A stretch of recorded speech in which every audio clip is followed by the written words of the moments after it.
নমস্কার বন্ধুরা, pops magic চ্যানেলের নতুন একটি পর্বে সকলকে স্বাগত। এখন বর্ষাকাল, আর বর্ষা মানেই ইলিশ মাছ। জমিয়ে ইলিশে নানা পদ খাওয়ার সময় এখন। আজ আমি বানাবো ইলিশ পোলাও। আলাদা করে মাছ রান্না করার কোনো রকম ঝামেলা ছাড়াই আজ আমি করে দেখাবো ইলিশ পোলাও। সাধারণত আপনারা যারা ইলিশ পোলাও রান্না করেন তারা সকলেই সবার আগে ইলিশ মাছটা আলাদা করে রান্না করে নেন, কিন্তু মাছ রান্না না করে সম্পূর্ণ অন্যভাবে আজ ইলিশ পোলাও আপনাদের করে দেখাবো। অথচ স্বাদে কিন্তু আপনাদের রান্না করা মাছের ইলিশ পোলাওকেও টেক্কা দেবে। তাই ভিডিওটা স্কিপ না করে শেষ পর্যন্ত দেখবেন। চলুন কথা না বাড়িয়ে ঝটপট শুরু করছি আমার আজকের রেসিপি। ইলিশ পোলাও বানানোর জন্য প্রথমেই লাগবে ইলিশ মাছ। ইলিশ মাছটাকে আমি ভালোভাবে পরিষ্কার করে ধুয়ে নিয়েছি। আর লাগবে গোবিন্দ ভোগ চাল। এখানে 600 গ্রাম গোবিন্দ ভোগ চাল আছে। চালটাকে আমি ভালোভাবে অনেকবার করে পরিষ্কার করে ধুয়ে নিয়েছি, তারপরে জল ঝরিয়ে রেখেছি।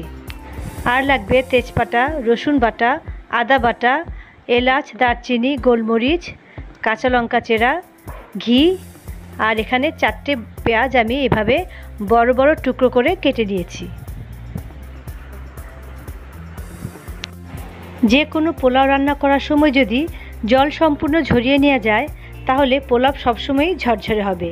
তা না হলে কিছু চাল আগে সেদ্ধ হয়ে যায় আর কিছু শক্ত থেকে যায়। এবার এই চালে দিয়ে দিচ্ছি আমি কেটে রাখা 4টে পেঁয়াজ, দিচ্ছি 2 চা চামচ রসুন বাটা আর 5-6 চা চামচ ঘি।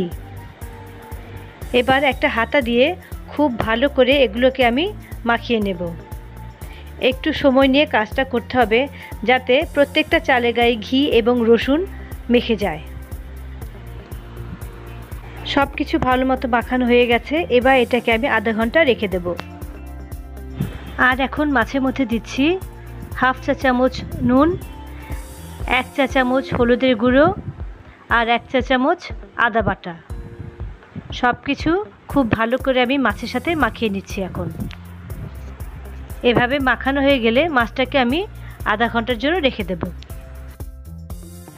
গ্যাসে একটা কড়াই বসিয়ে কিছুটা সাদা তেল আমি গরম বসিয়ে দিলাম, আর ওদিকে একটা বাটিতে কিছুটা জল গরম বসিয়েছি।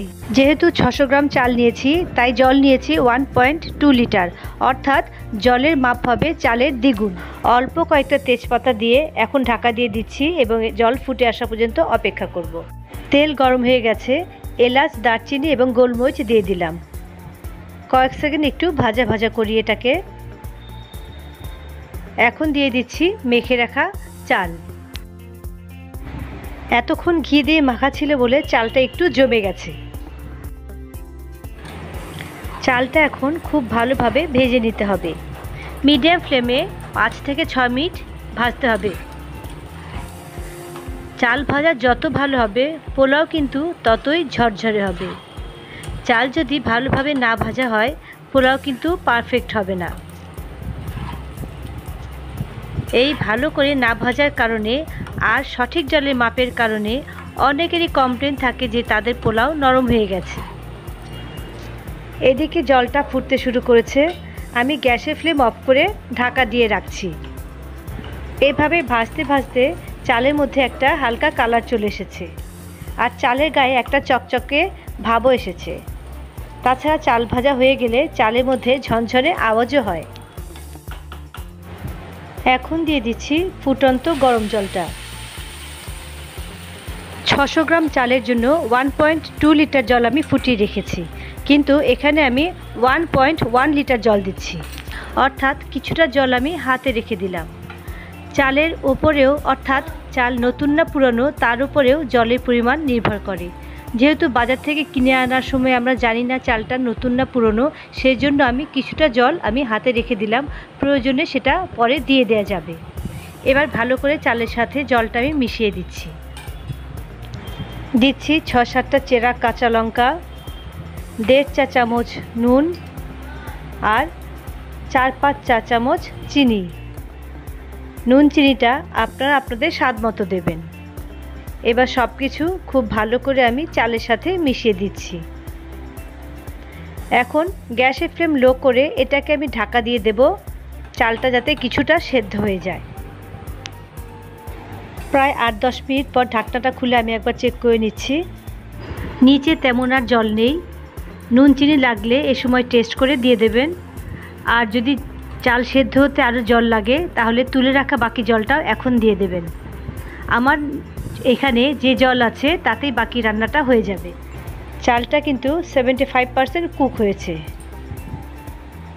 ঠিক এই অবস্থায় আমি এখন কিছুটা চাল এটা থেকে তুলে নিচ্ছি। প্রায় অর্ধেকটা চাল আমি তুলে নিয়েছি। এবার হাতা দিয়ে এর লেভেলটা সমান করে দিচ্ছি। এবার এর উপরে সেই ম্যারিনেট করা মাছগুলো আস্তে আস্তে বিছিয়ে দেব।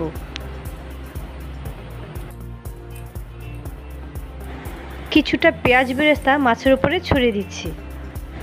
তুলে রাখা চালটা এবার মাছের উপরে সুন্দর করে সমানভাবে বিছিয়ে দিচ্ছি।